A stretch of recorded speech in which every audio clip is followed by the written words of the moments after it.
Good morning, Internet. Not my favorite morning I've ever had. Started off with somehow not like my alarm changed. I have one of those really cool. Look at I move and everything. I have one of those really cool daylight clocks. Have you seen these things? Silly purchase, but when I was working at the radio station and getting up early, it made a lot of sense. So it's one of these things that it'll start half an hour before the alarm goes off, turning a light on, and it gets really bright, like daylight bright, and then and then your alarm goes off, and then the alarm is like birds chirping, which is really great. I really love the clock, but somehow my alarm for this morning like shifted to just a little bit of a dim light and no sound, and so yeah, late start. And I kind of got back on track with it. It was feeling a little bit better, and then right as I'm trying to get ready to go live here, a box fell and all these wires got pulled all over the place. Anyhow, and then so my plan this morning had been to talk about whatever interests you a little bit, but also to continue what I started last week, which is doing the work for the Mad Mondays newsletter videos. That worked out so well for me that I want to do it again. Although I'm even less prepared this week than I was last week. So that'll be an interesting thing to see happen. And I'm kind of torn as to whether to do that first, or if I was starting at 6 a.m., I would do that first, I think. But because we're so late in the day, I don't know. What do you think? Hi there. Good morning. I'm in a really bad mood. I've barely even had this yet. What a day. And then I'm also wondering about, I've been repodcasting this as audio. I don't know how much listen it's really getting. I've had a few people say they like it. And so then I'm like worried about this is the most useless podcast right now. Like right now, this first 5 minutes, what a waste of your time to even be a part of it. Oh my goodness. And now I'm afraid I'm going to pull something out and mess it all up if I'm not careful here. I can't see your comments because the screen is too far away. Ay. What do we got here? A salutations and a good morning and a Murphy's Law. Yeah, and a good morning and a good morning and a morning to you. And I'm late. Good morning. No, you're really not. You're right on time because I'm late. And so yeah, we just got this thing running here. And one of the things I want to talk about a little bit is this ongoing Insularity thing. I want to bring that back up. I got a really great email from someone with a lot of good thoughts about it, and I was encouraged by that. But I don't know if I'm ready to talk about that. And one of the new things, by the way, on the question page, I got this from Wolfmueller, is you have an option to say don't use this live. And so that email, I think, due to personal nature, and it makes sense, doesn't want that. But I still want to talk about some of the ideas that were brought up because I think it's just so important. I haven't played ELCA tennis with Brian for a while, and so really wanting to try to find a way to get into that video too. But anything that we do this morning is going to involve you waiting while I figure out where it is on my computer as well. I'm so unprepared. I'm coming back I'm on the back end of a 2-week stint where 1 week I took an actual, almost honest to goodness vacation. And you might have seen some of the steampunk pictures. That was a whole lot of fun, by the way. Although I was a little disappointed in the Kansas City Ren Fair for this one weekend that's supposed to be, bring your steampunk. I'd say 2% of the attending public had a steampunk jive going on. It was supposed to be from all sorts of times and places, and they had fairies and all this whatever, which is cool, right? But I wanted steampunk land. And anyway, so that was fun. But then this last week I did what's called a quarterly review, although I barely got to that. So every quarter, I think it's really important to kind of reassess where you are in life, what you're trying to achieve. Take whatever goals you set for your last 3 months and say, well, how much of that did I do? Do I still want to even try? Do I like feeling guilty looking at this every week or so? That kind of thing. I did very little of that. I worked instead on digital information management. Oh my goodness, what an absolute disaster it is to try to maybe you don't care. Like maybe Maybe for you, you just use Google all the time, right? So you're like, well, if Google loses it, I guess it's gone for good. I'm not like that though. And I used to think everyone was not like that, but I'm kind of thinking maybe I'm a little weird on this one, and that has to do with I took something called the Gallup Strengths Finder. I really recommend this, by the way, if you're into self-awareness and development or team development. Really great tool, way better than Myers-Briggs, and it gives you like a top 5 strengths in this pack of like 34 different things. And one of the things apparently I do is collect stuff.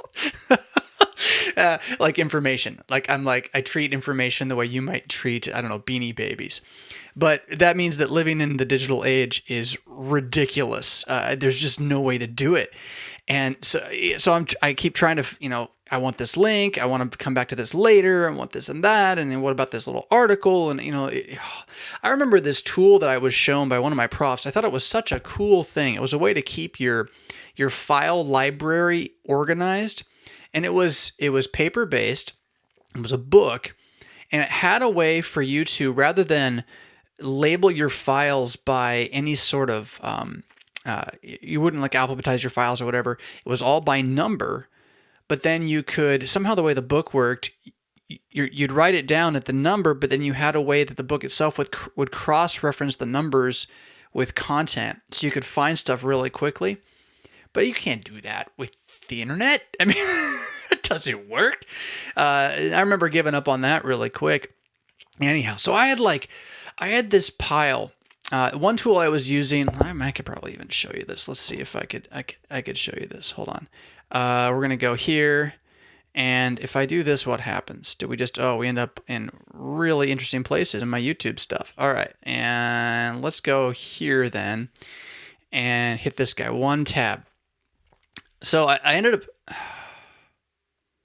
oh, that's kind of cool. Okay, so I was using this thing called 1 tab. I don't know if I recommend ever doing this again.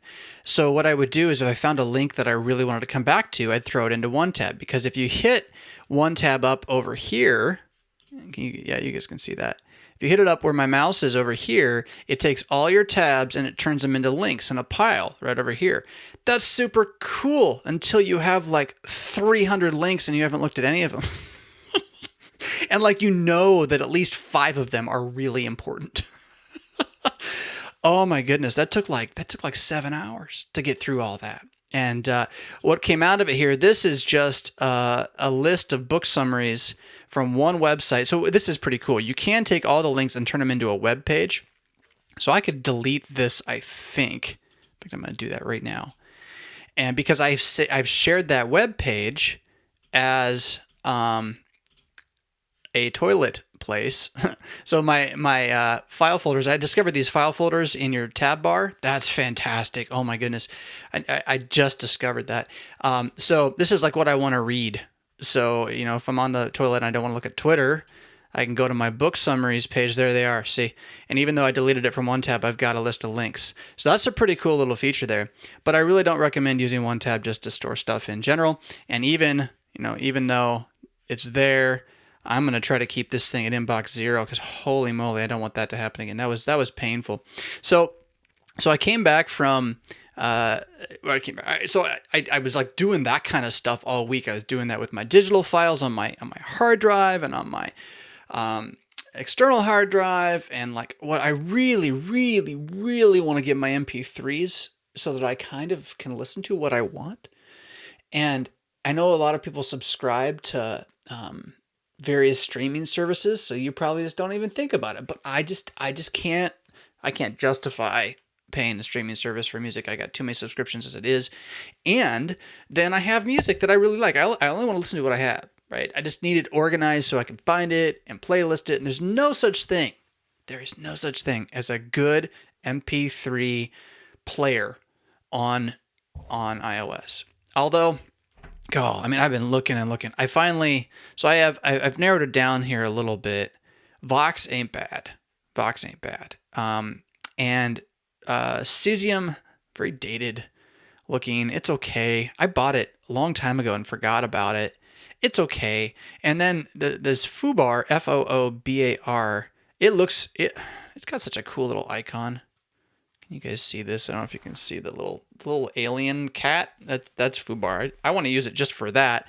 But then managing playlists is really a pain in the butt. So Vox so far has got this collection feature, which I'm liking. Anyhow, I'm not even close to that, right?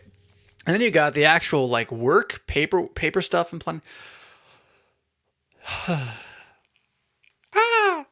It's just it's overwhelming, isn't it? Living in this age. Maybe not. Maybe you don't care about keeping any of the content. Maybe that's not something that bothers you and you just kind of float from piece to piece. And I would say if that is you, like rejoice. Rejoice that you don't care. Don't try to be like me. Don't hear me saying I'm better. Because this is not the time for collectors. It really is not. Man. Oh my goodness. All right. What are you saying over here? What are you saying? I cannot read any of that. I have a screen that I gave to my kids, and I need to set that up in here. My attempt at, speaking of things, my attempt at a studio. If you notice, it's a closet. I'm in a closet. Pastor Fisk is in the closet. Yeah. No, not like that. No, just in his house. Sometimes you got to open the door to make sure you don't suffocate. Yeah. I had these things behind me on the wall, and because there's like this space right here, right? You can't really put them up well, so I tried like attaching them to each other and on the far wall, but not in a way that ruins them because they're just this like, I mean, it's really cool. CPH gave me these foam board printouts of my book covers, and they fell. I wasn't here at least, but they're just on the ground. So anyway, studio, trying to get this to look somehow like it's on purpose here, and not really having a lot of luck, and then kind of deciding that I didn't like the standing thing anyway, so I got my side camera's like way up over here. It's not even plugged in. I can plug it in and show you what it's looking like. Oh, but then it can't even plug in from that far away apparently, or barely can. And then the wires are pulling on each other. Oh my goodness. Let's see if we can get that other camera up. There we go. Oh, look at that. What a view. That's beautiful. It's exactly what we need right now. So that all came out of, I do have a larger screen that my kids are using for the old Mac Mini that we have. And I should set that up in here so I can see your comments without having to do this. Comments, my old eyeballs. Old eyeballs. More. Ooh, that's an interesting thing right here. I wonder if I can link that at some point. Lutheran Ninja Clan. Cool, except no longer, right? That was very connected to something else, but let's see if we can get over to this thing. Yamabe, who's hanging out down here. Can I do it like that? No, I can't. I have to go back to this to get Yamabe. And on that comment right there, most podcast interest being mindless banter. I can't stand that. So there's a podcast I really want to listen to by a guy who I find really interesting, and the documentary he just produced, which is really good, will be in the Mad Mondays links. That's the wrong thing here. I'm looking on my phone. You can't see it. I'm looking on my phone for this podcast. But I was really curious about a number of topics. Fitness Confidential with Vinny Tortorich.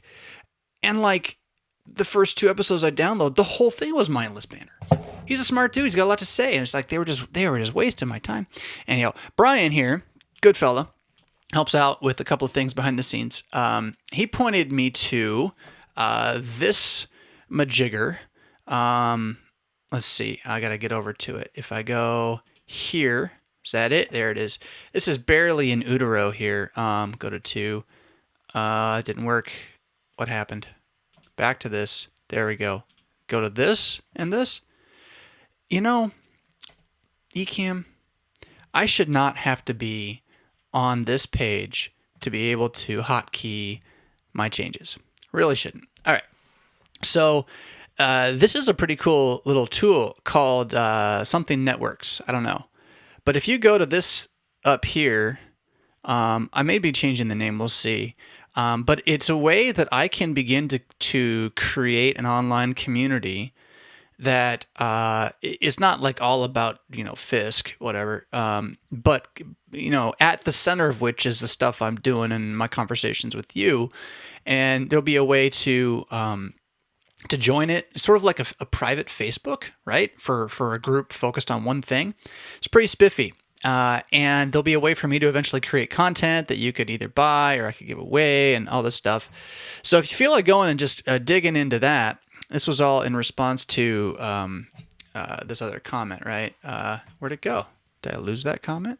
Where'd it go? Oh, Luther Ninja Clan. Oh, that's because it's on this. That's why I lost that comment. There it is. So yeah, I don't know what to call it. I had it as Mad Christian Network. I've got this really cool Latin phrase I've been thinking about using, which would be like super, super secret, but we'll see. I don't know. I barely looked at that. That's one of those links, right? So I had that in that pile of 300 links to go find. Oh, man. Oh, here's some other ones. I'm really excited about these ones, but there's 3 of them, and I'm not sure which one to use. So there are 3 apps. See my gray? See my gray? I finally figured this out too. 1, 2, 3. Oh, I love it. Oh, it's so cool. I love it. I forget about it, but I love it. That was really hard to find how to do that. Someone sent me an email telling me, and then that wasn't how, but finally figured it out. It's way down in the accessibility features. Anyhow, so this is my my resiliency folder on my iPhone, right? And you can see the Waking Up app. Can you even, if I put my, no, you can't really see my thing if I do that, right? I can't point at the screen. Oh, well. You can see the Waking Up app, Sam Harris, which I'm about to cancel. Oh. There's probably a way to do this. Oh, come on, Jonathan. Without having to like, oh, there's that app. I found an app for managing your iPhone, all the content on it without even going through iTunes. Because as good as Apple is, dear heavens, iTunes. What on earth? It's just so bad. Anyhow, so just tangent. Let's see here. Where are we? And now I'm all over the place. Where's my main map? There you are, right there. Let's see. We're gonna go back to this, and then if I do this. Nope, wrong one. My neck stretches. There we go. Dear Mob. I wonder if you can see that or not. Oh yeah.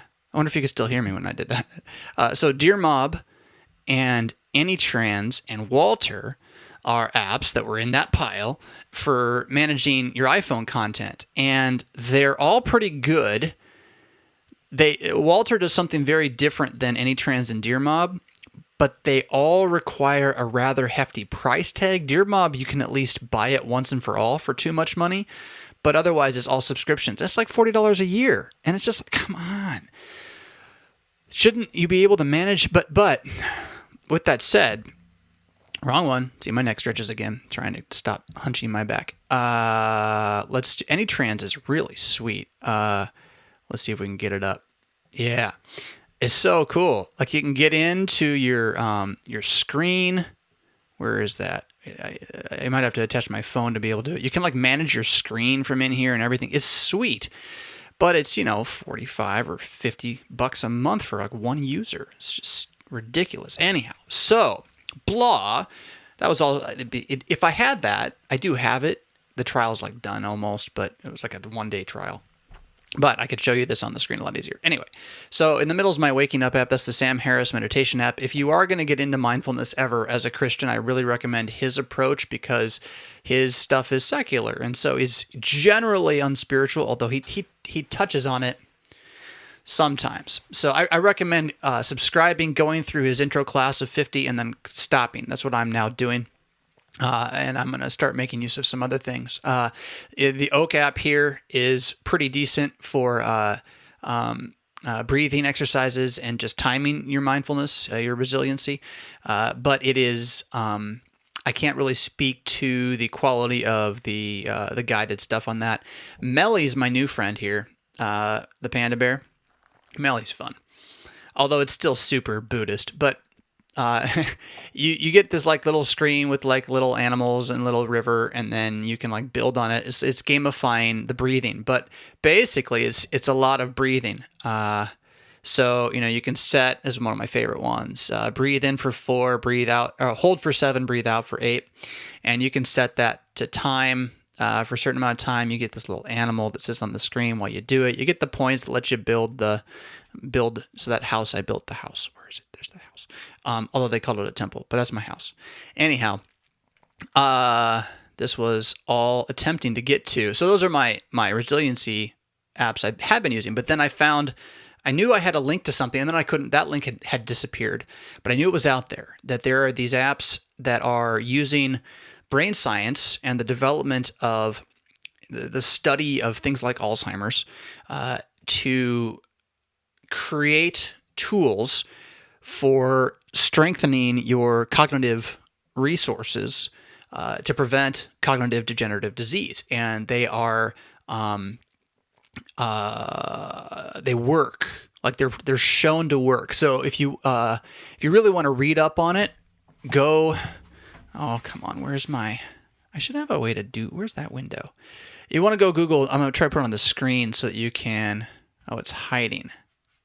That's why overlay. Let's do it here. That's not right. Can I just make one? There's got to be an easier way to do this. I'm not very prepared. I'm going to remember what we're talking about, though. God, no, oh, here. That's why. It's right there. Yeah.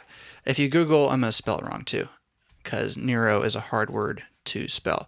Google NeuroRacer and read up on what NeuroRacer is. You can't get it, which is really frustrating to me. They sold the technology to a company, blah, blah, blah. Anyway, it's pretty sweet. Although, then, these other apps,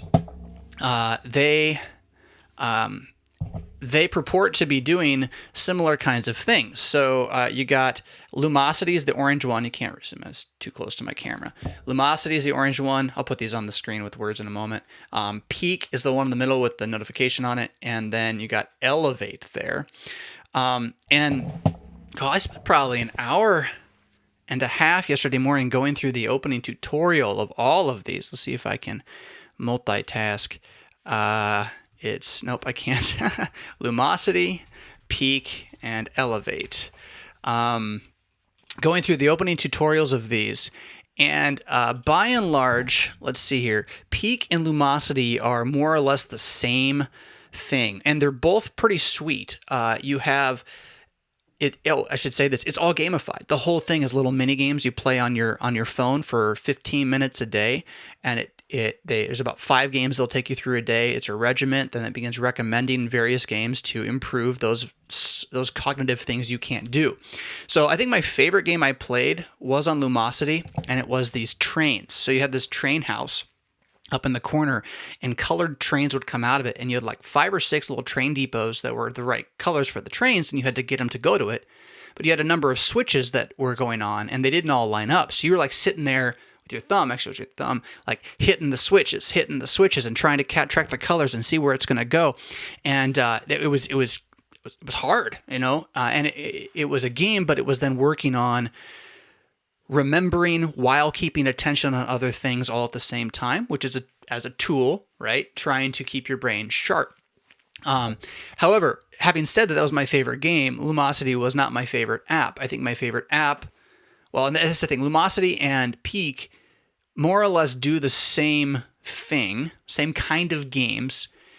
Lumosity, from what I can see, but I got to look at it again, you basically have to pay the subscription to do it. And you get a free trial 14 days or whatever, and then subscribe or else.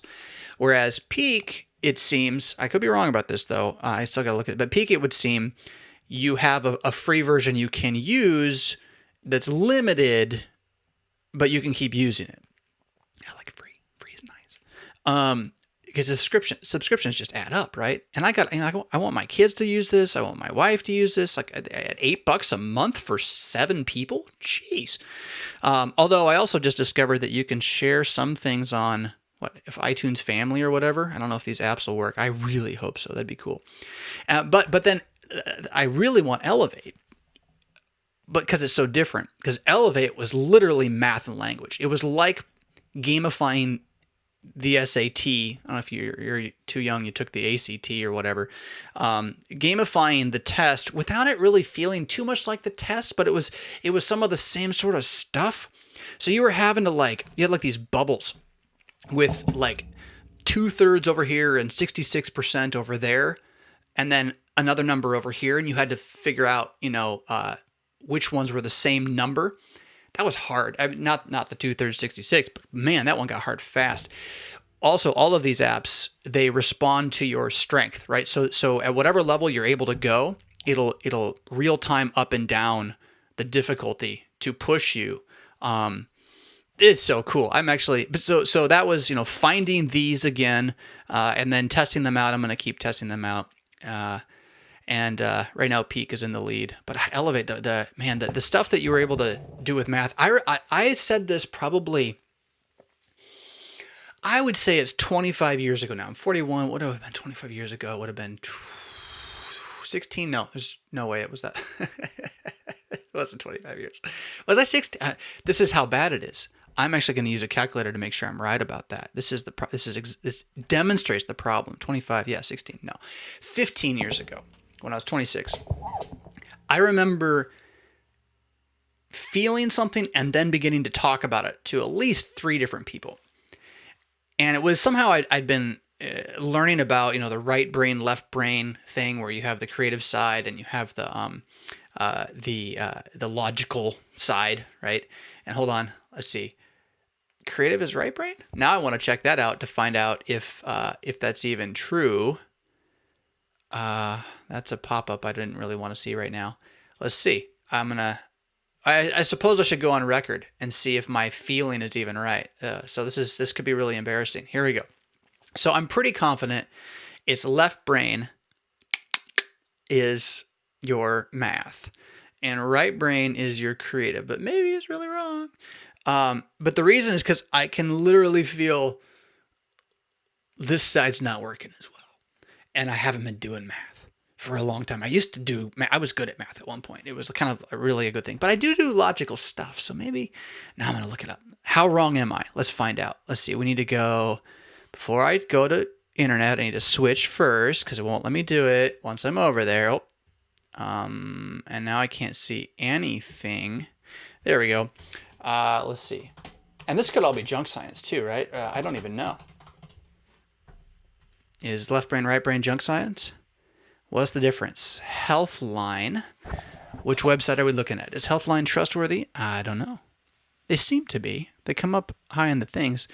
At approximately 3 pounds, the brain is so fascinating. There's a whole section on brain chemistry in my new upcoming book from CPH, Without Flesh. And why would I put a book on brain chemistry in Without Flesh? A book about the Lord's Supper. Why would I do that? Oh, it's so cool. It's like my favorite chapter. I don't even want to give it away. It's really cool though. 2 halves, blah, blah, blah. 2 sides, they look alike. Yeah, of course they do. They're connected to nerve fibers. Yes, they are. Okay, left brain, right brain. Okay. Oh, so the right side's your creative and the left side's your math. Right? Right? Yup. See? I'm not embarrassed. I have, in fact, look at my emails now. Jeez. Don't go screenshot that.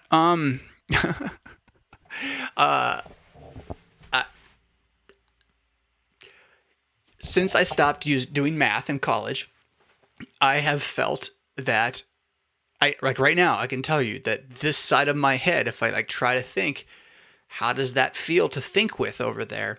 It's like goo. It's like gooey.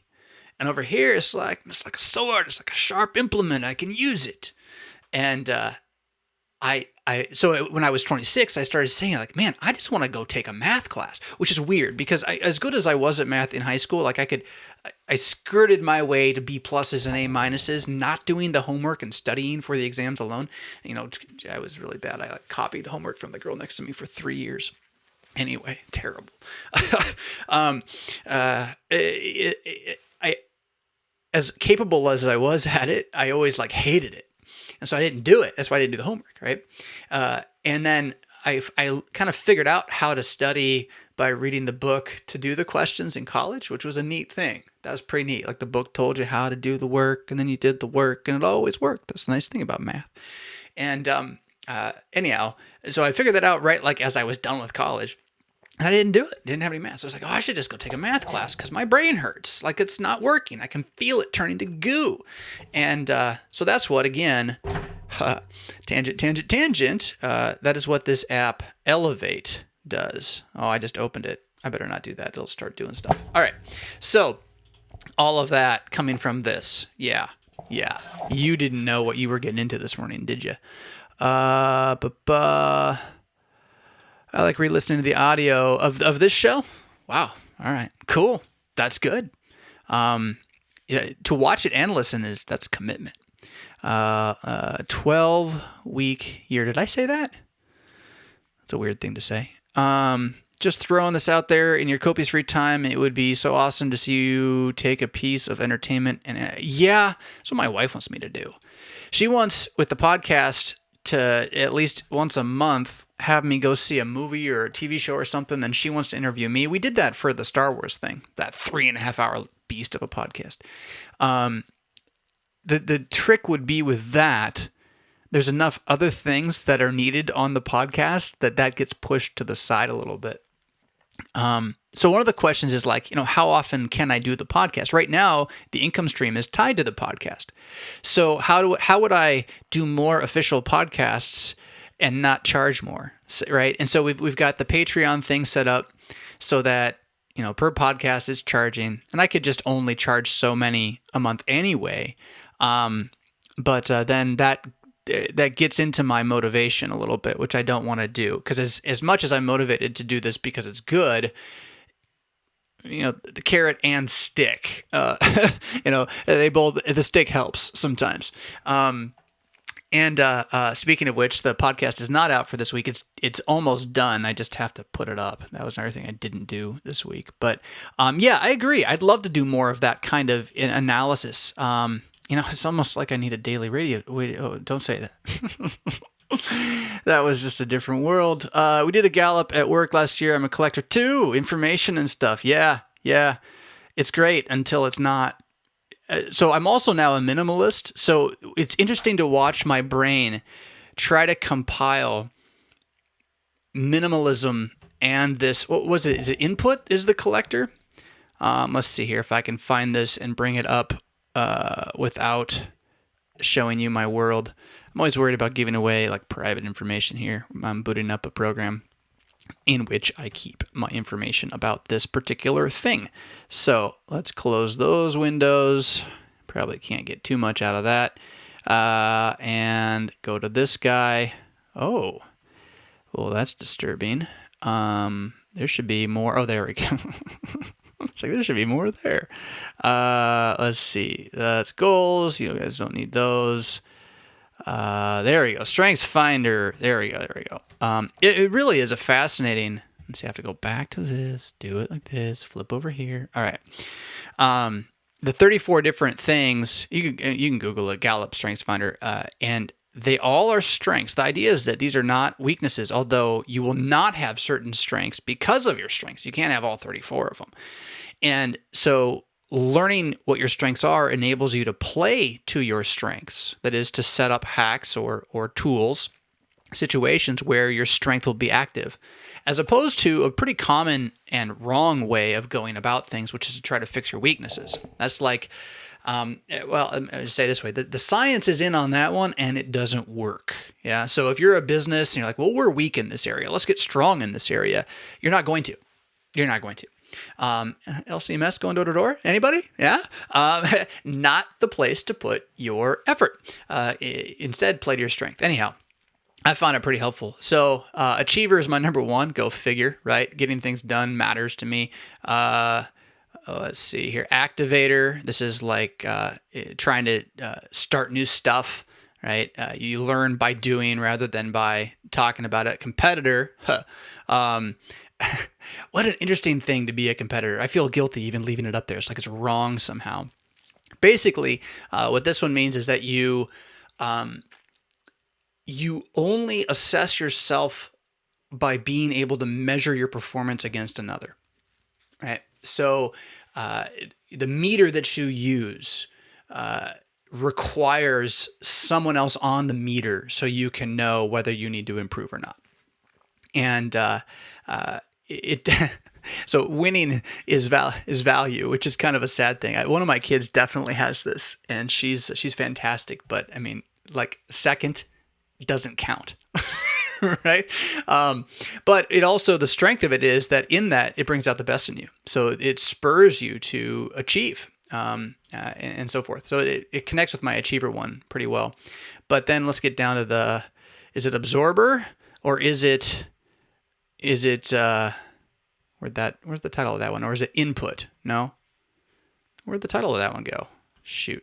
I lost that one. It's all scrolling too fast, right? Learner. I lost my title.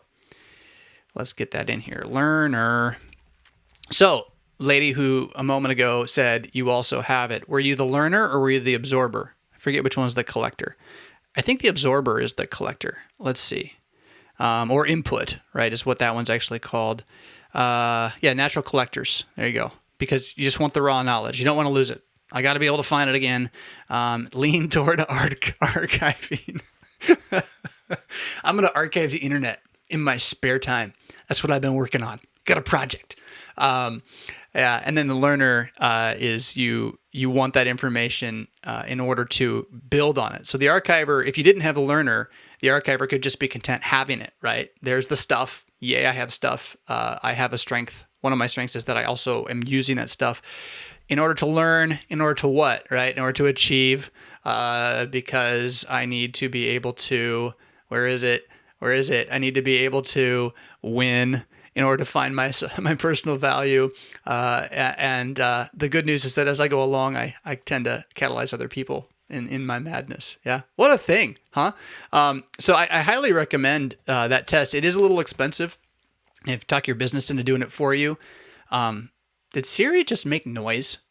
What on earth? Talk your business into doing it for you. Then that's a good thing. But I want to use it for like my whole church council because it so gives you insight into how people think and why it would matter. I used it for these two young guys that I'm working with. They're doing a little theological training. They're thinking about entering the ministry someday. 18-year-old or 19-year-old, good kids, good young men, and they're doing a lot of work for me. And so we paid to have them take it so that I could see where their strengths are. It was really interesting how they tied together in one way, and then they each tied to me in a different way. But then there's this place of non-overlap, and so trying to assign things that I know are going to be to their strengths and whatnot in terms of getting things done is really a cool tool. Anyhow, so yes, that was all out of the Gallup stuff. Gallup Strength Finders.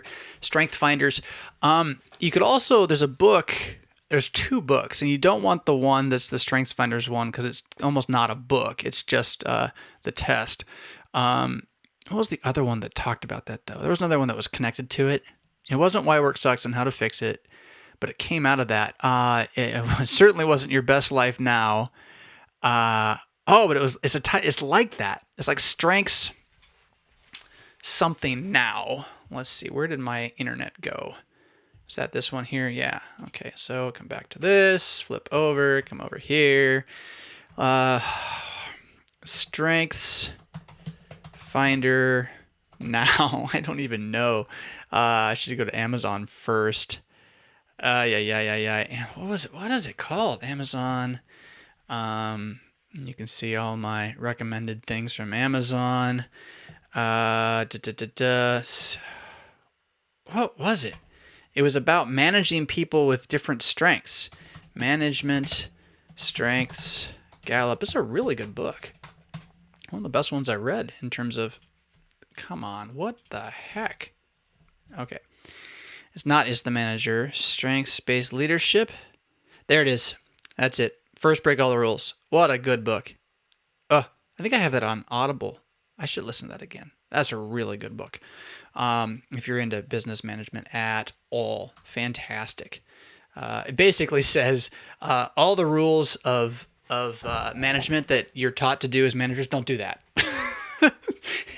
There's other stuff you should be doing instead because you really don't want to ruin the souls of your employees. You want them to love you and work hard for you. And all the things that managers think they're supposed to do, they don't do that. They actually just ruin people's lives. That's why everyone hates their boss, and the boss is a joke, right? It's a joke on TV. So anyhow, if you are an overlord in some capacity, I highly recommend that book, and I would recommend getting your main team connected to the Strengths Finders if you can do that. It will it will benefit you. All right, so let's see here. There's a good morning in the sides. Some more good mornings. Good mornings. Yeah.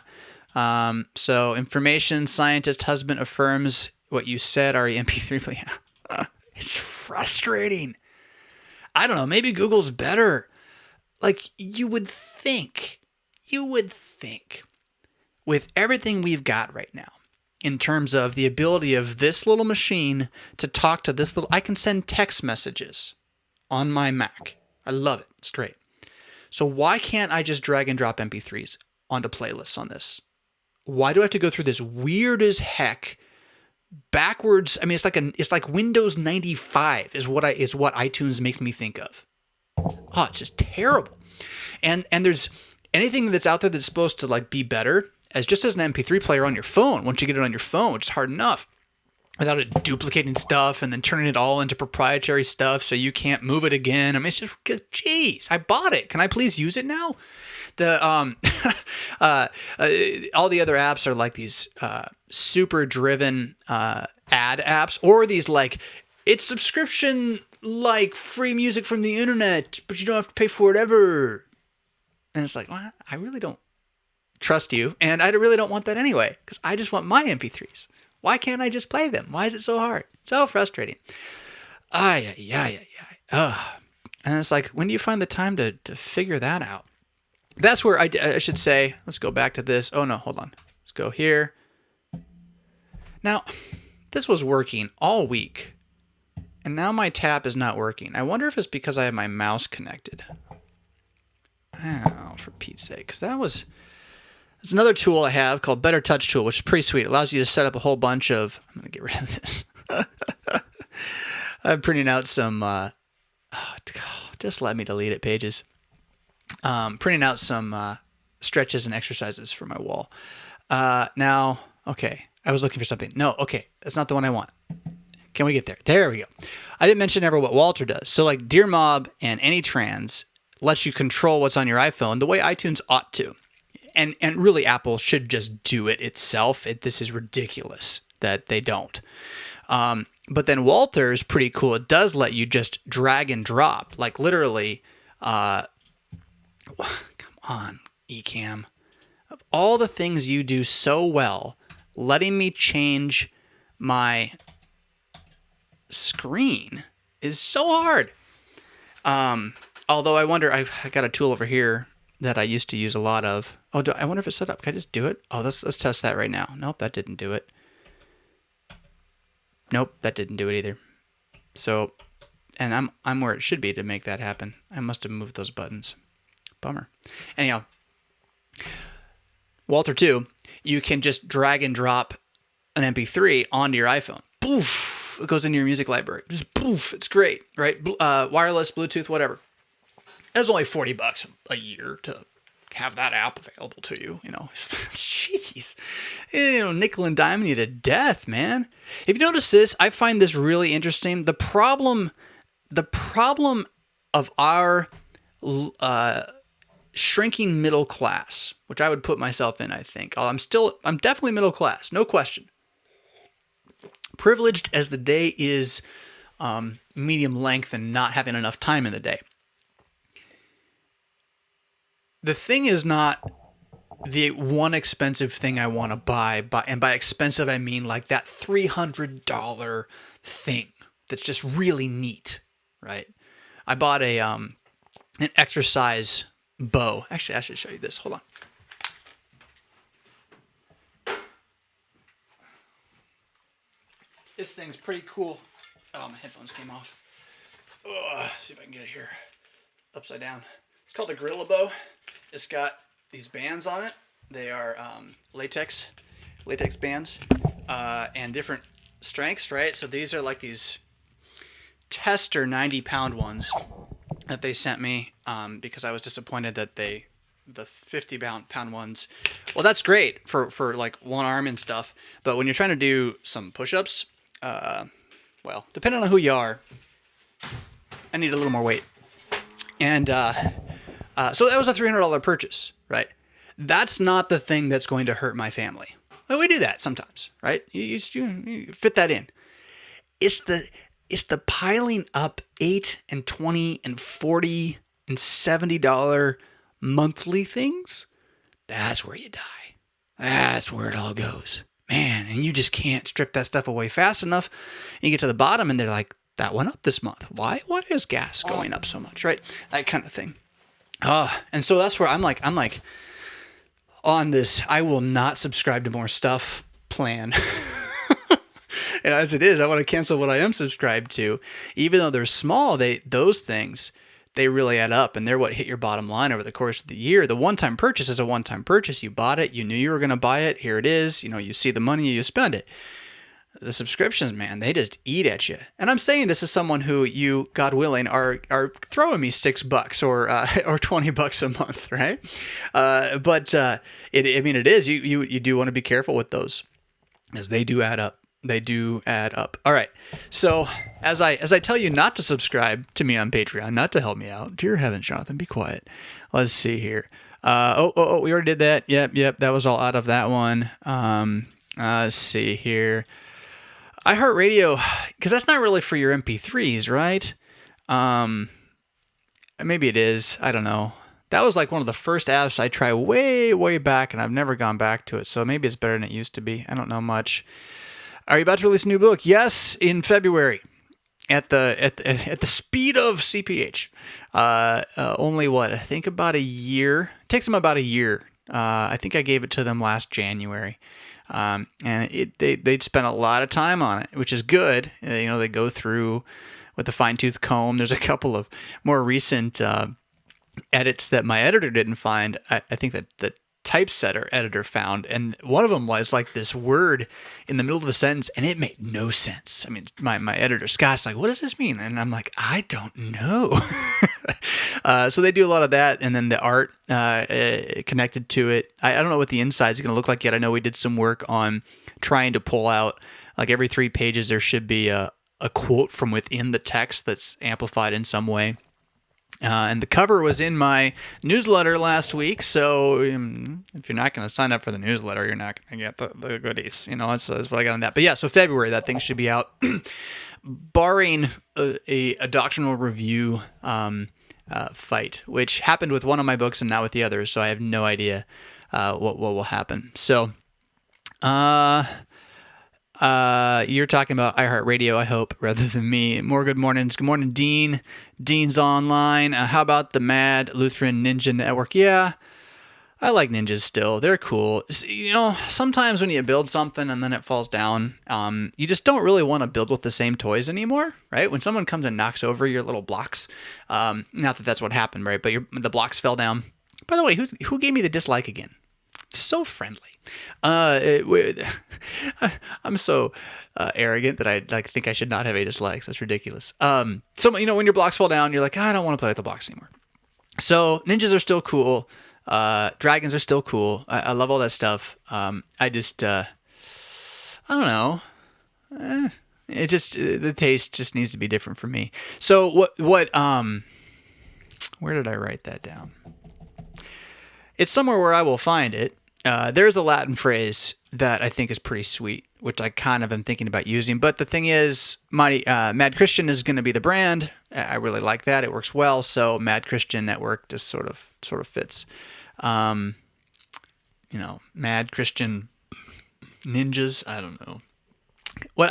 The goal here a little bit is to break out of some boxes and cross some barriers without letting go of our roots here.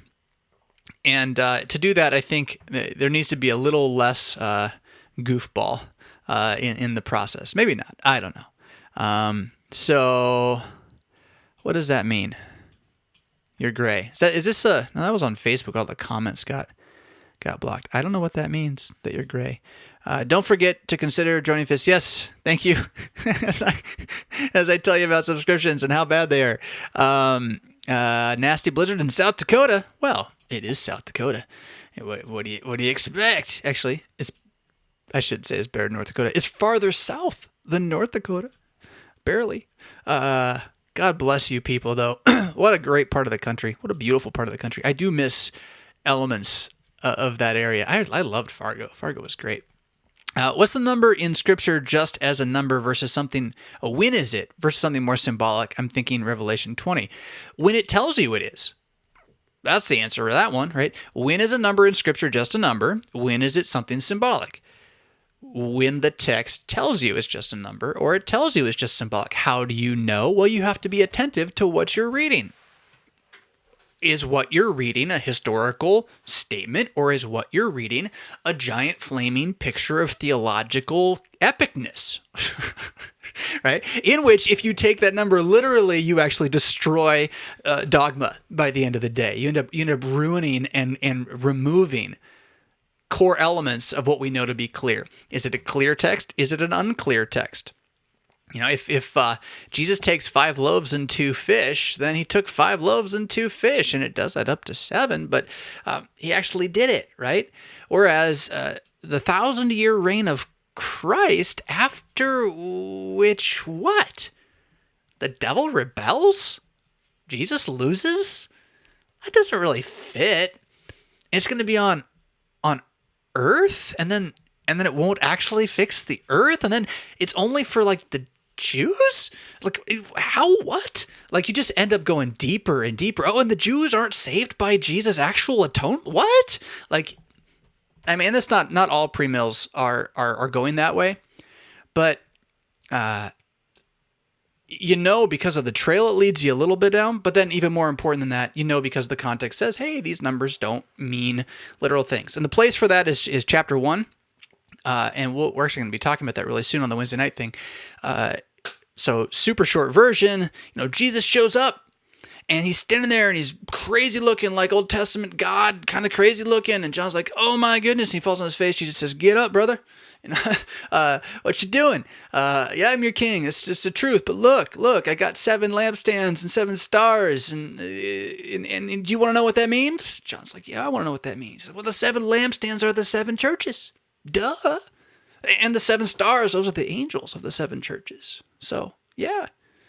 And see, maybe if you watched on Wednesday already, you're like, why does he keep harping on there's more than 7 churches in Asia Minor? Why does he keep saying that? Well, because there's more than 7 churches in Asia Minor. So if Jesus is in the middle of the 7 lampstands that are the 7 churches, where's the other churches? Oh, it's a symbol. Oh, they're not even lampstands, because the lampstands are a symbol too. Oh, it's all symbols. Oh, yes, the mystery, and then maybe you should like pay attention to how that works the rest of the book. It's like it's right there. Like, oh, it's a book of symbols. Oh, it told you. Yeah. So that's how. We'll do more of that in the future here. If I change the name, I will not change the name to whatever you're worried about. If you're talking about the network thing that was set up, you would not have to resubscribe. If you're talking about YouTube's going to stay exactly what it is. And if we change the name of my podcast on Podbean or whatever, however you go through iTunes, you'll stay subscribed to that. So Patreon, I don't think I'm changing the name there. So, let's see here. The cognitive stuff. That's probably back on the Gallup stuff. Yeah. Yeah, this isn't bad, although, yeah, I mean, you don't want to ignore the shadow. The number of times third day shows up in the Old Testament is rather stunning, right? But I wouldn't use that as my real rule of thumb for is it historical or not, because you could use it the other way and basically say, well, it's teaching Jesus, so it's not historical, and they changed it. And that's actually the move the liberals make a number of times. So, those apps sound like bad co-o church names. Elliot, that's the truth. Oh, it's funny, Peak. Lumosity. Come to Lumosity Church. That's exactly right. No Oxford comma. I think I use it sometimes. That's just a response. Man, I'm never going to catch up to you guys. Number is not a legitimate literal number concerning. Yeah. That's the thing. We just talked about that already. Reverend. Do you think board games would do the same function as these apps? Yes. but they're more difficult to do every day on a schedule, right? Absolutely. So there's I don't know how to point you to this. I watched this series of videos on Alzheimer's prevention. Really interesting. It's amazing how much nutrition plays into this thing, and we won't go there for now. But they talked about these areas of life that compile to increase your chances of developing Alzheimer's or other cognitive degenerative diseases like unto Alzheimer's, that is, those which impact the mind's ability to think, either by a hardening of the mind, like literally a hardening, or a ceasing to connect. And I have reason in my family's genealogy to, care about this a little bit.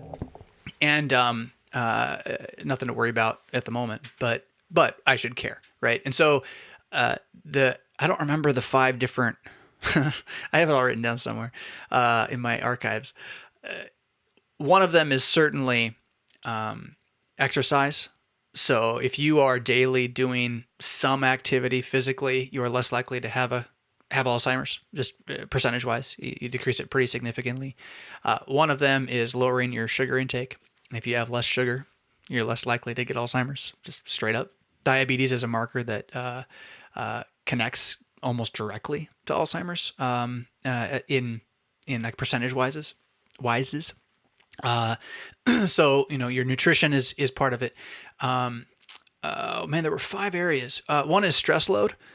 And so the recommendations for some form of mental relaxation, lowering the cortisol levels, not by pumping melatonin into your mouth, but finding tools to actually do that. So again, the resiliency, mindfulness stuff is connected to that. But then there's 2 more, and one of them is this mental training regiment, finding something to do, crossword puzzles, Sudoku, right? Those are those things too. And definitely board games, and not Chutes and Ladders, right? We're not talking Uno. We're talking games where you have to try to do better, right? Like you can't, the competitive nature of me would say have to try to win. You don't have to try to win, but winning needs to be an option that can be controlled as opposed to purely just sitting there and, Uno is just like, oh, random cards. Fun. So a board game, a really intensive board game, Risk would be like the low entry level of that. We just played Eclipse on vacation. What a fun game that one is. And I want to get into Gloomhaven at some point. Yeah, sure. But then how do you do that every day?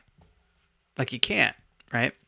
And so these apps let you in 10 to 15 minutes get that thing going in your head, and it responds in real time to your actual needs and tracks it, right? So that's where it's a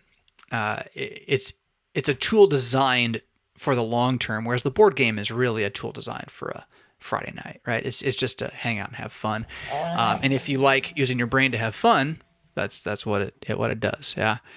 All right. So let's see. We're going to skip the left-handed discussion for the moment. Gotcha. Let's see. Left-handed people are the only ones in there. That's pretty funny. Oh, I like that. That's good. Let's see. Oh, for the rebroadcast, it says they say that left-handed people are the only ones in their right mind, which is kind of technically true, sort of, unless you're creative. Yeah, right, because it is more than one thing. The brain is such a complex thing. I did answer your question. That is correct. Reformed Christian. Left brain, right brain is a theory. Use Google Scholar to get more research. Yeah, I don't have time, but I would believe your assertion that it sounds like we've oversimplified things just a touch, almost to the level of woo-woo. Let's see. I'm scrolling way down in the comments here, jumping ahead. Joe, our college required us to do Clifton Strengths, and it was very insightful. The college version doesn't give you as much. Yeah. You don't get as much of a readout. So just so you know that, one of my guys here, he had his paid through the college too, that he's just started going to. And his readout was about half as much stuff as the other guy that paid the fee through the website. Oh, we just looked at that one. Yeah, okay. Kind of said the same thing twice. Wish I could stay, have an elders meeting. Really? Saturday morning? It's not a bad idea, really, but no one ever wants to meet on Saturday mornings. Why is that? So, God bless. Take care. Netherius, isn't iTunes technically a legacy app now that Apple has stopped selling MP3s? Yeah, probably. Man, the future. The future's not good. Easy background fix for your studio. 3 tension rods with hooks and 3 long curtain panels. My husband recommends painting it green. Yeah.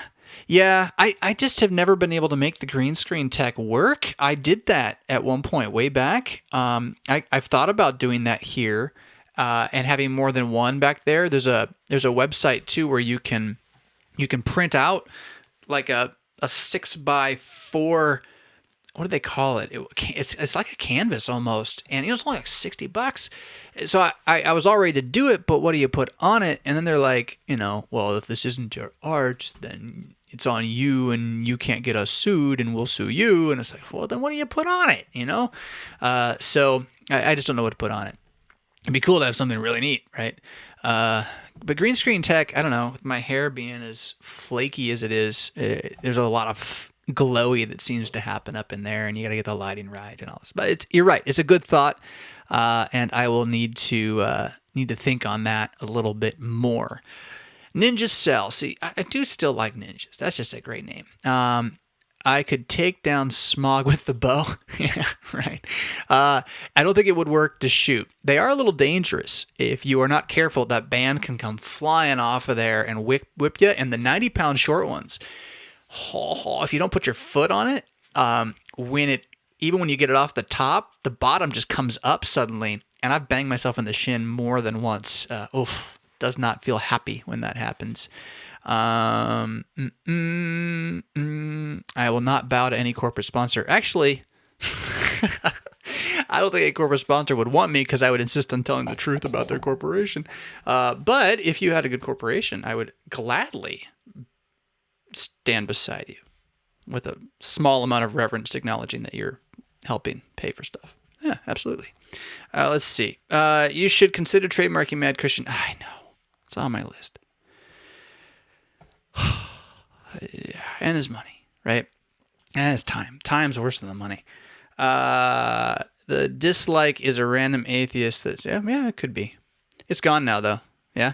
What I find this interesting. There's a number of you that dislike me when you're trying to like me. And if you don't catch it, it just sits there. So that's why I say it. See, it's gone. Someone moved it. So thank you, you who accidentally disliked me. Let's see. Remy Shepherd. That's kind of cool name too. Board games sound like something we would do down here in the South. I was listening to Rogan yesterday while I was trying to do this music work. And he was talking with Dakota something about all of the wild animals in Texas and California that shouldn't be there. Did I already talk about this with you guys once? Like zebras. You can hunt zebras in the wild in the southern U.S. And then the pigs, the boars. Apparently there's lots and lots of these wild boars running around now, and they are a blight. They're destroying stuff, and PETA's like, don't kill them. And it's like, they're killing everything else. So, wow, that's an interesting thing. You can Google that one. Google Rogan. Mad Christian Boar Network. That's interesting. The boar, excuse me, the boar festival, there's something that there's like a medieval Christian thing connected to boars. Boars in the Vineyard is already a thing, true enough. I like those guys. But all right. You guys are all trying to brainstorm for me over here. You should play the game Go. Don't recall the Japanese name for it. Is that a card game? Is that a video game? Do I know about Here I Stand? It's a Reformation board game. I feel like I do know about that. Is that the one that Roseboro put together? There was something that came out of the Pirate Christian stuff. My experience, and I know one of you has reached out to me about games and Lutheranism/Christianity. My experience is this, however. It's a lot like trying to make contemporary Christian music, where you're... Who is it Frank Hill? Is that his first name, Frank Hill? King of the Hill. He said, you're not making Christianity better. You're making rock and roll worse. Right? I mean, it's kind of tough to have a video game with Jesus in it, and it's kind of tough to have a board game that's Christianity based. Wolf Miller's got some ideas he plays with, and if it's a trivia kind of game, right? But strategy wise, my thought instead would be, how do you gamify daily devotions, right? So, I mean, let's go back to our Melly here for a second, right? So when I open my Melly, here is this little river. It's always there, and it was very, very barren. The little dude with the tail, he's just a visitor. They show up sometimes and give you free points, which is cool. And then again, the house, I built the house. I built the house with this thing up here, the number that they call karma. Yeehaw, I have karma. That's totally what karma means in religion too, right? It's money that you can spend on stuff. Oh no, it's not at all. Anyhow, they call it karma. And what's up there? What does that do? Oh, your intentions. So the thing is that this little screen, silly as it is, I'm not doing the breathing technique for the screen, but you better believe I always finish the breathing technique so I can get the karma so I can buy the house, right? So how would you take something where instead of a breathing technique, when you go in and you look at, how long you're going to do your little breathing exercise for, where it would be a daily devotional reading, right? Even better if it was read to you with some music. You got copyright issues, of course, that always come into that, which is why no one will do most of this stuff. But we don't know how to app develop either, by the way. So that as you do your daily devotion, and boom, you get points, and boom, you can build something, right? You track and have this little way of, SimCitying your cathedral, right? That would work. But that's not usually what we mean when we talk about a Christian game, right? So you're not going to make learning fun if you don't like learning. And you're not going to make suffering fun, ever. You can make it worthwhile. So I'm highly skeptical of kind of the standard approach to taking Christianity and just trying to put it into the format of these various media that we have, including games, without also kind of minimizing it. I remember thinking, and I did a video about this way back, where at one of the gatherings aimed at youth in the world, in America, for Lutherans, they had this thing called a persecution simulator. Do you remember this? And this was promoted. Like, it was on one of the, this is why you should come videos. And I remember just watching that, and I haven't been as disturbed by many things in life as I was by that video. And I don't think it was their idea. I'm sure they pulled it out of youth work in the world. But I mean, just think about it. They turned the persecution of early Christians, like their deaths, their actual martyrdoms, into a game. Seems like we're not taking it very seriously now, are we? These are the same youth that within 3 years or so had said, I promise to die rather than depart from this faith and church into which I now commune. And the same kids that have already begun sleeping with each other and within 2 years won't be going to church anymore. I just don't see how a game helps. And I don't see how it actually isn't the problem. We don't take it seriously. Yeah. So anything that we would do as Christians to gamify Christian discipleship, it's just, you just can't play by the same rules. Or you have to really understand the medium in such a way so that the medium does not become the message, right? Can the medium carry your message? That's the question that you need to ask. And we haven't been asking that at all at all. As Christians, some of the evangelicals do a better job of it, but generally Christians don't ask that question well. And Lutherans in the Missouri Synod, we don't ask it at all. We're not even paying attention. We're still just hammering on the old media as if it's just going to do what we want it to do.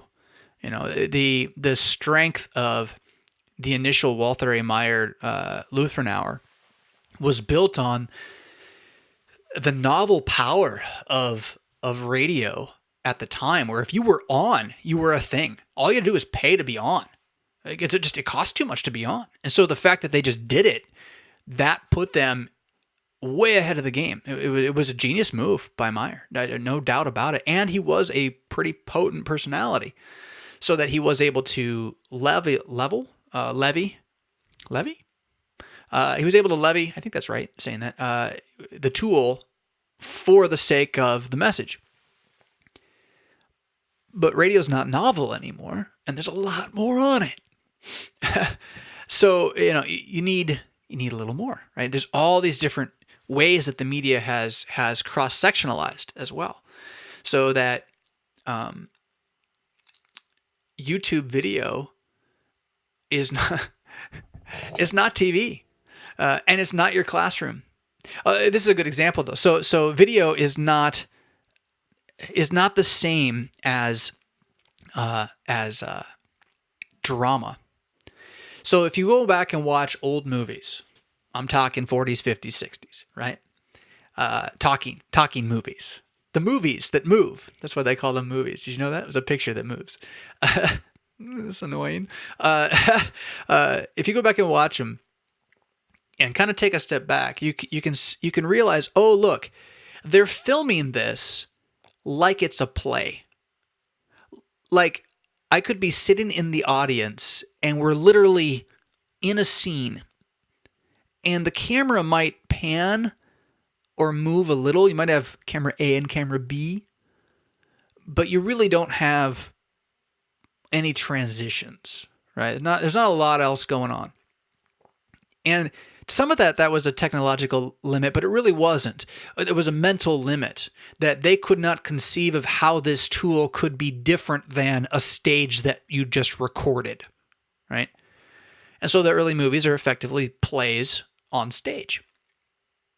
And if you ever watched a video of your own play, like your college play, right? It's not a great movie. It really isn't at all, because the video movie film could do so much more than that. And this came up in another conversation recently, and it certainly is not the only example, but it's a really good example of a movie that did break one level of this fourth wall-ish like thing, right? And certainly some things had been done like this before. The speed of movies, the ability to shift between environments. I mean, that was all happening. You know, having stuff fly across the screen was starting to happen. But when Quentin Tarantino put almost the last scene in the movie as the first scene in the movie, and then proceeded to build the story out of time, he really demonstrated how much we had not even thought about what we could do with film. And I don't know that I've tried to like Tarantino in spite of his vulgarity and need for incredible graphic violence, because I feel like that insight and that move, he has something to offer. And certainly, I mean, True Romance was a pretty good movie, no question. I did not like Reservoir Dogs. I know a lot of people do. What he does, though, is when he approaches film, he's always coming at this with, like, what have we not thought of that we could do? And I really like that about him, because it challenges you to say, look, I should understand this tool if I'm going to use it. So yeah, it's a hammer. It can put a nail in the wall, but what else could it do, right? And maybe maybe the other thing it could do would be more useful than putting a nail in the wall. Maybe there's a new kind of hammer for putting things in the wall that goes a lot faster, right? And there is, by the way. And maybe this old hammer is useless, and maybe not. Maybe it's good for something different. Yeah. And we don't ask those questions. So this gets a little into that insularity LCMS conversation that I've had on and off with a few of you, and there was a. By the way, if you watch this, I don't even know his name. There was a guy, another Lutheran pastor, did a little response about 6 minutes long. I watched it. Awesome. I've got a bookmark somewhere. Finding the space to sit down and actually respond directly, it doesn't. I wanted to. I did. I really did. So thank you for that as well. In this conversation, right? My frustration is the lack of awareness or even willingness to question, not the theology. I don't want to question the theology, and I include liturgy in theology. The lack of willingness to question the tools that are before us, and in such a way that what we do is we start to look Amish, right? They're not that bad, but we kind of are, right? And what was that I was listening to? Something I was watching the guy or listening to a podcast, and he was talking about living near a bunch of Amish, and he'd like them all, but he'd pull up in his car and like drive alongside the guy in the horse and buggy. And the point of that story was to demonstrate that he just in 20 minutes came what that guy can do in a day, right?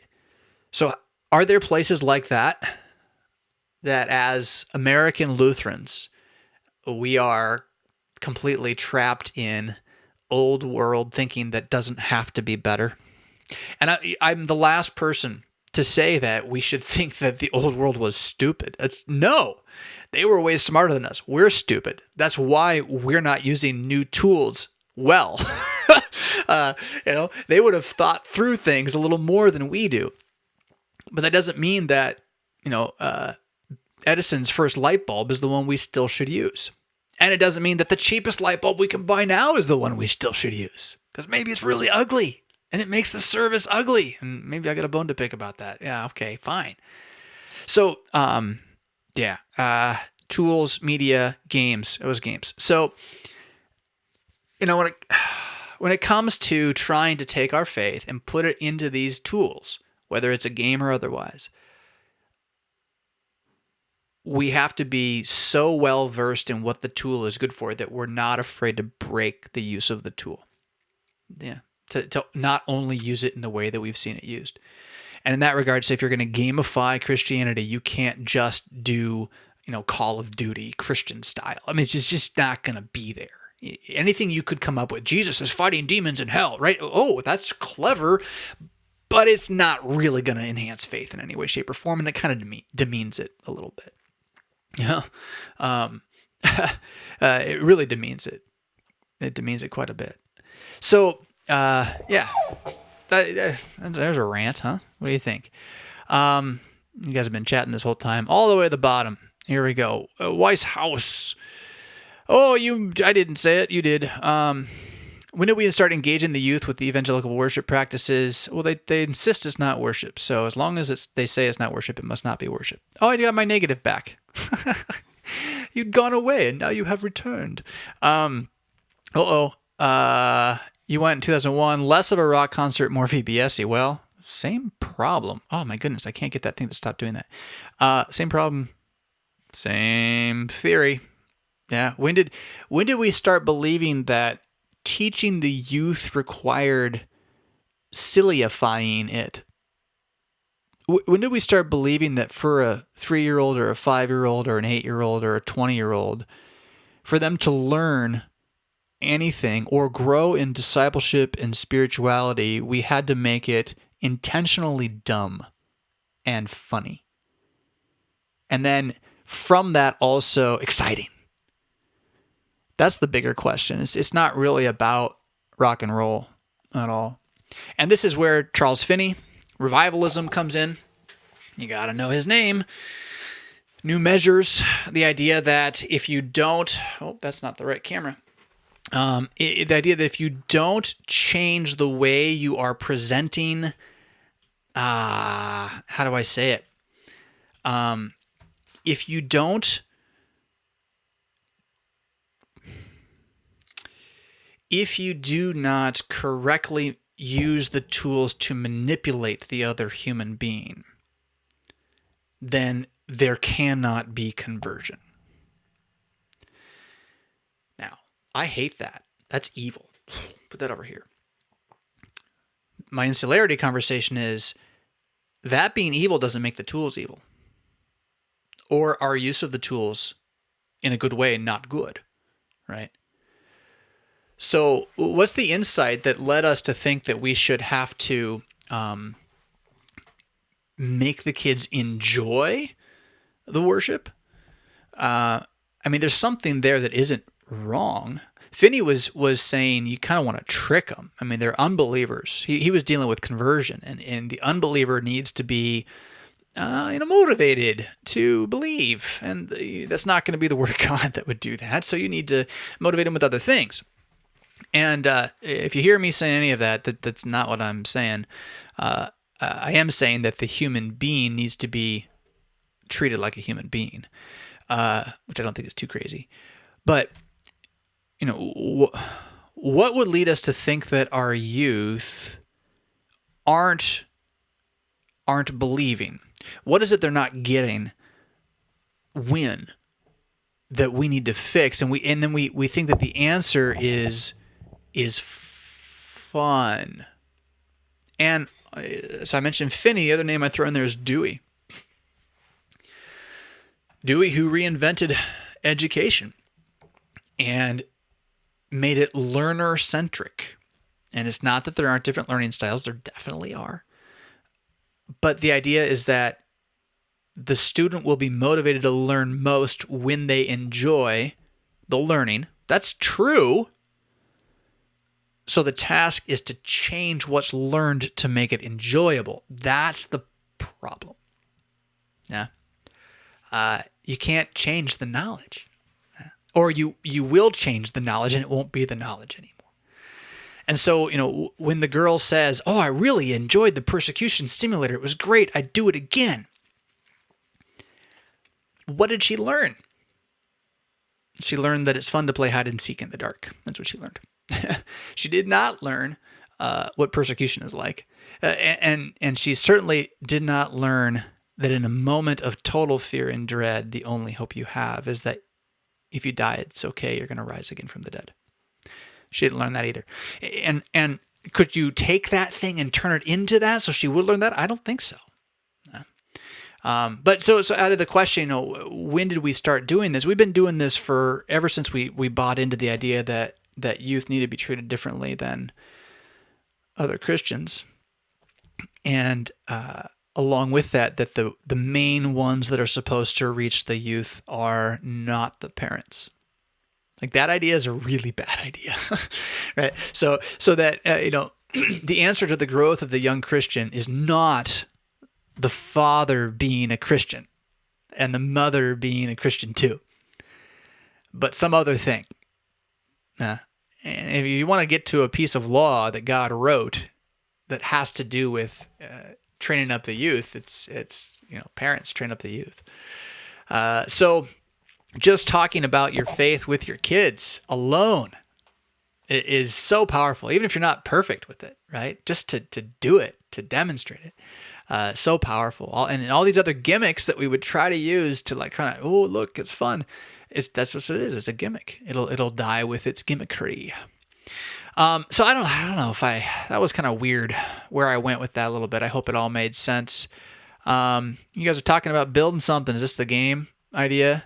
Dr. Seuss, yeah, that was something, wasn't it? Dude, okay, and I pointed this out in my video about that way back. All you gotta do is look at thing number 2's face during the Lord's Supper, and you can tell that kid is done with church, right? He does not want to be there ever again. It's all the proof you need. Way before this.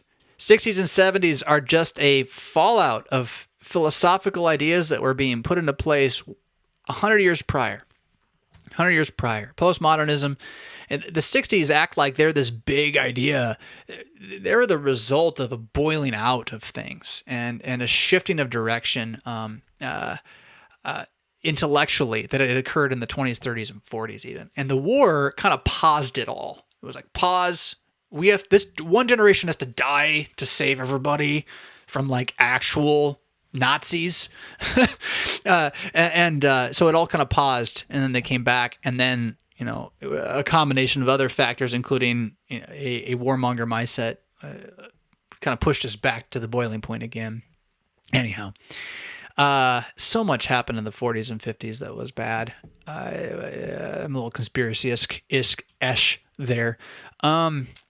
That was that interview was very sorry. If you're listening, sorry, I'm not going to read that one out. Finney denied original sin, penal substitutionary atonement. Yeah, he denied a whole bunch of stuff. Dude was a complete non-Christian. Yeah, more or less. And yet he is the father of American Christian practice. There's no question about it. Wesley learned everything he knows from Finney. Will Saturday morning she'll return to a more Well, thanks, Caleb, for poking my eye. That was the goal today. Yeah, 6 a.m. is the start time.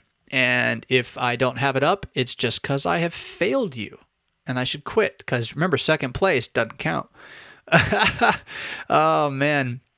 Ministry, Word, and Sacrament. Yes. You guys are just having too much to talk about. I can't get through it all. I'm learning. You need to talk to them. There's no program. Yes, amen. You got to talk to the actual kids. They are accustomed to being catered to their individual needs. That's the truth, too. Yeah. I mean, catechesis and teaching in general, the same is true for new members that are adults. It's just not that easy to teach discipleship. We don't even know what it is. What's discipleship? It's a head game for us. It's knowledge, and the only ones that say it's not are our pietist, hyper sanctified legalists, right? So the lonely way that Sasa talks about, by the way, the lonely way that series is named after is the lonely way between law and gospel, the lonely way between evangelicalism and Rome as well, but it's the lonely way between law and gospel, that you never get to be comfortable.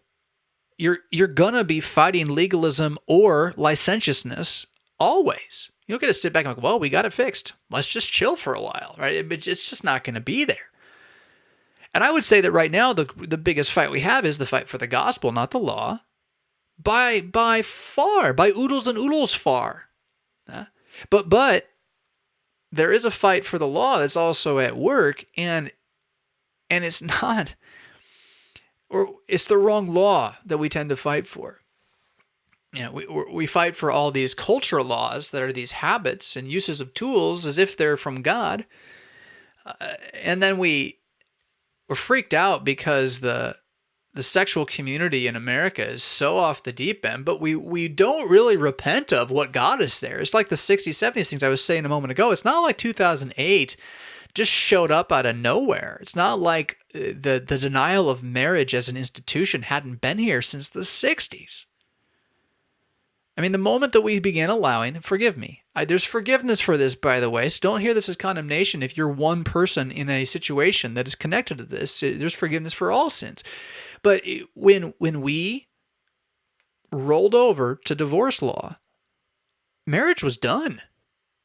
We really shouldn't be surprised by this. We said that marriage is not marriage. Boom. It isn't. It's not for life. Therefore, it's not what the Bible says. Therefore, it's not marriage anymore. And now we just get to define it however we feel like. Whatever my experience is, I can change it now. And are we surprised that over 50 years, those experiences got a little more extreme? I mean, does our wickedness ever kind of slow down? Oh, that was too wicked. I should stop. I mean, it really doesn't do that unless it hits a wall. The first use can curb it, but the first use is often comes with a sword. Right? Rome fell for these same reasons, by the way. Rome gave up on truth, right? Law, order. It began denying its own identified morals. And as a result, it just became so weak, so internally corrupt. I watched and then I rewatched some Dave Chappelle recently. And if you got a squeamish stomach for vocabulary and awkward ideas, don't watch Dave Chappelle.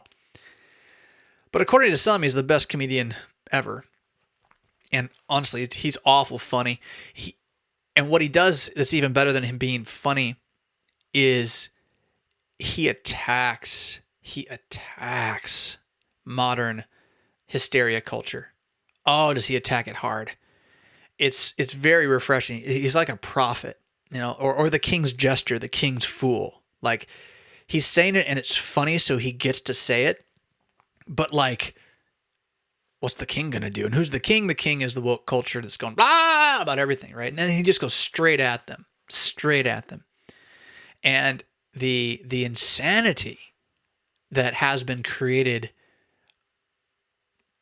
by the weakening of our ability to have a conversation about anything without immediately pegging people. So I just said, woke culture, and now I'm immediately pegged, right, as somehow a Nazi, right? Whatever they're going to call you. And we do the same thing on the right, where somebody says, I want universal health care. And it's like, wow, you must, what's the worst thing I could say of them? Are you, sadly, they don't really, yeah, you're Antifa. There we go. That's a good one. That's a good example. Oh, you must be for Antifa then. Are you out like throwing milkshakes in people's eyeballs and stuff? Right. And so there's both sides. All of us are part of this bigger bubble of hysteria that is not sober, right? It's not sober-minded. And that's why we're getting weaker as a nation, is that lack of sobriety. I'm not talking about alcohol right now. I'm talking about the ability to assess the times carefully and to engage them with propriety, wisdom, intelligence, as opposed to continuing to play the game that the TV is selling us. Oh, what was this one on? This was such a great line, this podcast. Oh, I wish I don't know where this one came from either. It was just yesterday I heard this one. That the crazy thing about the woke culture right now is it's giant conglomerate, multi-billion-dollar corporations trying to convince the populace that they're woke, so that the populace that hates giant conglomerate capitalism will buy their stuff. So it's trying to make the woke people who hate capitalism continue to live out their capitalistic influences that they speak against, but they're actually still living it. And then the very thing that they're doing is buying the problem that they're fighting against, and that these corporations, which really want capitalism, because it's how they're able to do what they're doing, are trying to pretend that they don't like it. And it's just, and if that ever becomes real, I mean, it'll just collapse. And it is maybe a little bit already. And that's part of, the national debt. Oh man, I don't even want to go there. I want to get to some theology here. Primal Scream. Have I read Primal Scream? How Sexual Revolution Created Identity Politics? I've heard of that, but I have not. But it totally connects. Just kind of intuitively makes sense there. Where I come from, the UK, people are surprised to hear I'm a Lutheran, but although being a Christian is less usual, people accept it okay. I don't think they realize how serious it is. Nobody realizes how serious it is. It's a game. It's a game. You've got theology. I've got something I've got to do so I can get these videos done for Monday morning. You never even met a Lutheran. There are Lutherans in England. It's a small group, but there are churches. The Lutheran Church of England is over there. So you should look for him. If you deny real presence, then you must also deny either divinity or humanity of Christ. True. Although felicitous inconsistencies are quite potent and powerful, that is to say, if you take it to its logical conclusion and defend it to the death, you must end up in those places. But simply doing it as an individual doesn't necessarily do that for your internal faith. As a church, as a congregation, a community, it will do it over the course of time. 20 years, 100 years, doesn't matter. It'll take you there eventually.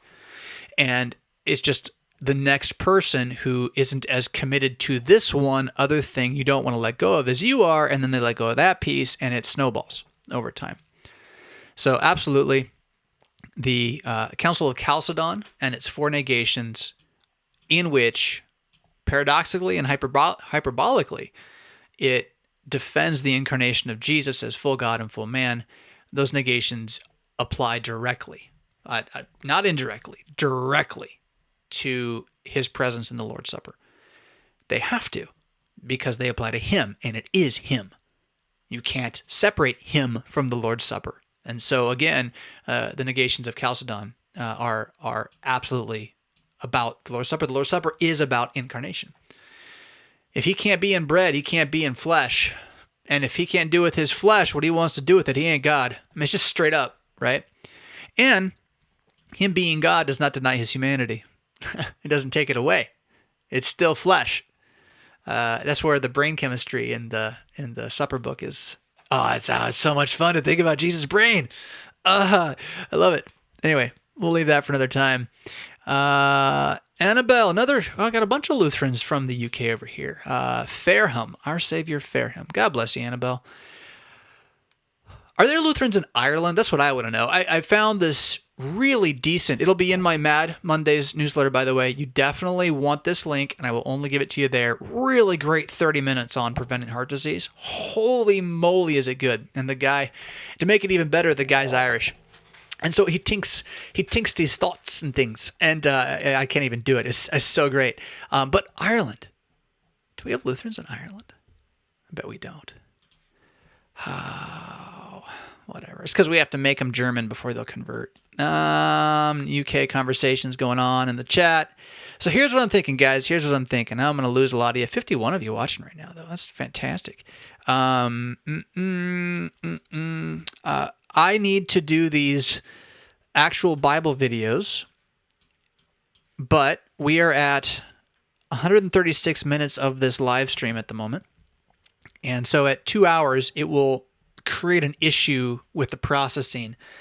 And that's a YouTube thing. So what I think I'm going to do is I'm going to end the official chill with a cheers to you. I'm going to go get some more of this glorious concoction and come back, and I will reboot here with a new stream. Same place, so if you're just watching, just let it sit. It should come back in, I think. That's the way it works. We'll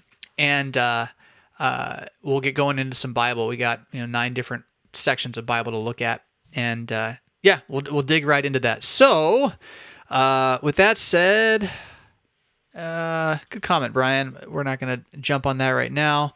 I'm going to just touch more here before we go. I've been LCMS 27, and I'm still unlearning so much American. Yeah, well, you never stop. It's in the flesh. The flesh knows it all. My sister wants me to come with her to visit Ireland, but I tried to find anything Lutheran as a church to visit, and the only one I could find were actually in German. Oh, I would figure. God bless them. Yeah, maybe immigrants. Possibly from the mainland. It will take an act of God, I think, to get me to leave Rockford at this point. But what could do it would be for Mighty Mad Christian Network, whatever, Mad Christian Network, to get to the point where I had to go somewhere where there's no Lutherans. Ireland, Netherlands, China. I'm too old. I gotta get my kids out of the house. But we gotta do this, people, somehow. And Mad Christian may not be the way to do it, but dear heavens, can't believe we don't have more going on. It depresses me. Everybody wants to save the world. Most Catholics in the South, Presbys or Anglicans. Mostly Catholics I get it. Mostly Catholics in the South, Presbys or Anglicans, and some Baptists in the North. This is Ireland. Yeah. Okay. So South Ireland, Presbyterians and Anglicans and Baptists. Oh, that's in the North. Presbyterians, Anglicans, Baptists. You know those are all Church of England. all three of those things are in fact versions of Church of England, and and they just didn't want to stay under King Henry anymore for various reasons. So go figure, it wasn't just Henry, but the system. This was pointed out to me by an Anglican, by the way. So you can argue with him. Basically, every single American denomination, with the exception of the Amish, right, and various Lutheran splinters, comes out of the Church of England. It's kind of nuts. You can track it, and it really is there. In terms of their theological strain, right? Really, really interesting. So Catholics in the South, that's where I want to go, where they kill me. Oh, I like the Irish. I don't talk like them, though. I can't do it. Church of England. Here, Anglican Church of England. Yeah. All right. Well, comments have dried up here a little bit. Italy. Yeah, it does. Oh, I would. Yeah. Nice climate in Italy. I agree. I feel like there is a Lutheran church in Italy, like a congregation, but it's not Missouri Synod affiliated, but it's not like ELCA either. I could be totally wrong about this, but I feel like I heard that or saw that somewhere. There's a pastor over there. He's just trying, right? God bless the man. I might know nothing. Maybe he's a heretic. I don't know. But try. Okay. Scotland.